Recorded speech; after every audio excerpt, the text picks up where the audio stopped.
അയ്യപ്പസ്വാമിക്ക് അണിയുന്നതിന് വേണ്ടിയുള്ള തങ്കയങ്കി പുറപ്പെടുന്ന ആറന്മുള ശ്രീ പാർത്ഥസാരഥി ക്ഷേത്രമാണ് നമ്മളിപ്പോൾ കാണുന്നത്. അയ്യപ്പ വിഗ്രഹത്തിൽ അണിയുന്ന ഒരു അലങ്കാര രൂപമാണ് തങ്കയങ്കി. തിരുവിതാംകൂർ നാട്ടുരാജ്യത്തിൻ്റെ അവസാന ഭരണാധികാരിയായിരുന്ന ശ്രീ ചിത്തിര തിരുനാൾ ബാലരാമവർമ്മ 1973 സമർപ്പിച്ചതാണ് തങ്കയങ്കി.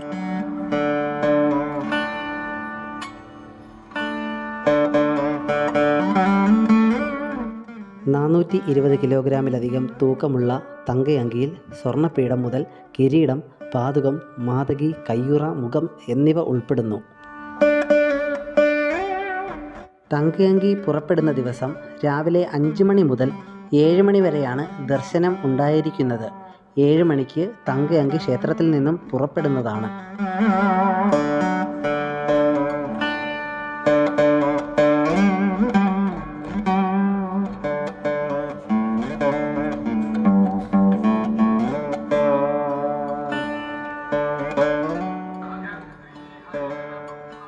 തങ്കയങ്കി ശബരിമലയിലേക്ക് കൊണ്ടുപോകുന്നതിനുള്ള രഥമാണ് ക്ഷേത്രത്തിൻ്റെ മുൻപിലേക്ക് എത്തിക്കൊണ്ടിരിക്കുന്നത്.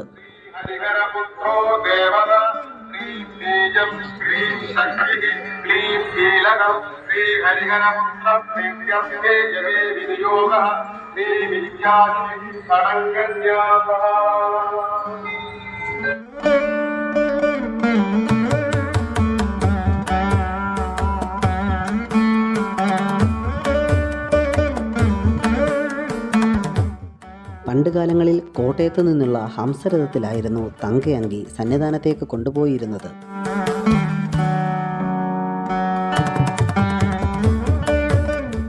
പതിനെട്ടാം പടി, ശ്രീകോവിൽ, കൊടിമരം ഉൾപ്പെടെയുള്ള ശബരിമല ക്ഷേത്രത്തിൻ്റെ അതേ മാതൃകയിലുള്ള രഥത്തിലാണ് തങ്കയങ്കി ഇപ്പോൾ കൊണ്ടുപോകുന്നത്.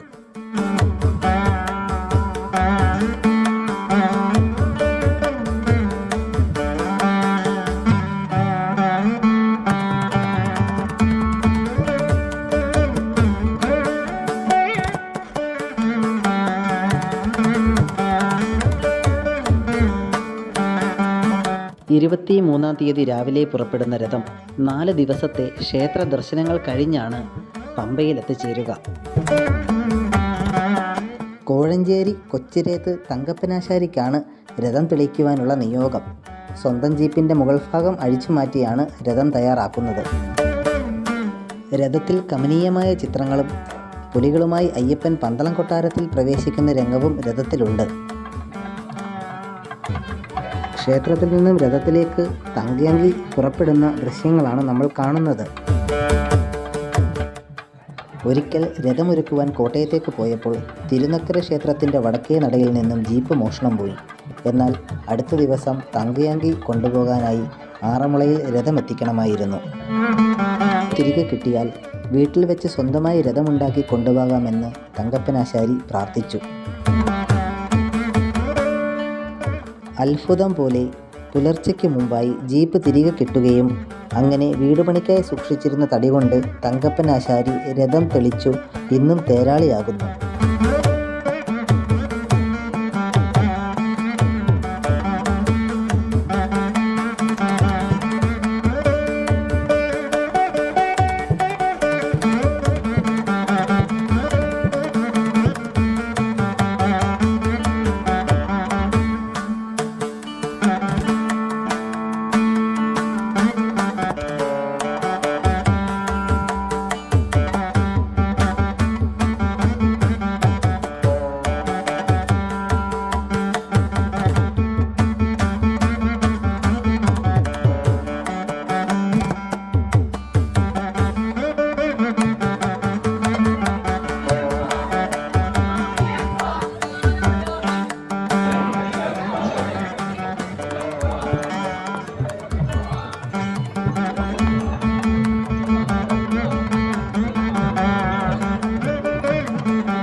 ഭഗവാന്റെ തങ്കയങ്കി രഥത്തിലേക്കെടുത്ത് വെക്കുന്ന രംഗമാണ് നമ്മൾ കാണുന്നത്.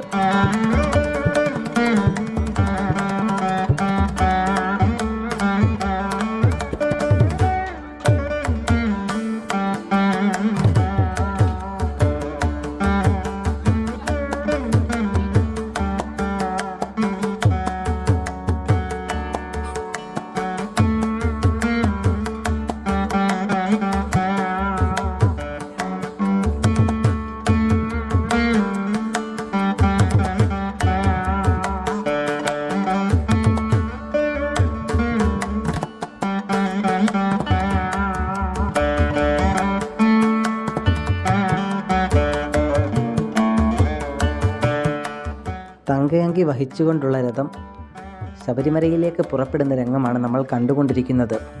സ്വാമി ശരണം, സ്വാമിയേ ശരണമയ്യപ്പ.